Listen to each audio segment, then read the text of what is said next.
नमस्कार मित्रों, मैं आशुतोष पांडे उर्फ आशु बाबा एक बार फिर आपके सामने प्रस्तुत हूँ अपनी नई कविता लेकर। आज की कविता का शीर्षक है पैसा। आज के समाज में बस यही जाप है, आज के समाज में बस यही जाप है, हाय पैसा हाय पैसा हाय पैसा, पैसा ही माई बाप है। आज के समाज में बस यही जाप है, हाय पैसा हाय पैसा, पैसा ही माई बाप है।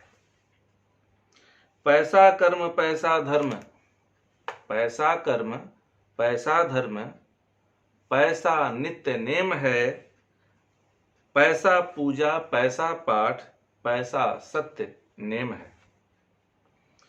पैसा पूजा पैसा पाठ पैसा सत्य नेम है, पैसा के लिए ही करता कोई जाप है, पैसा के लिए ही करता कोई जाप है, हाय पैसा पैसा माई बाप है। हाय पैसा पैसा माई बाप है। धन्यवाद। कविता कैसी लगी आप जरूर बताइएगा। आपके असीम स्नेह के उम्मीद में, आशीर्वाद के उम्मीदों में मैं आपका आशुतोष पांडे। धन्यवाद।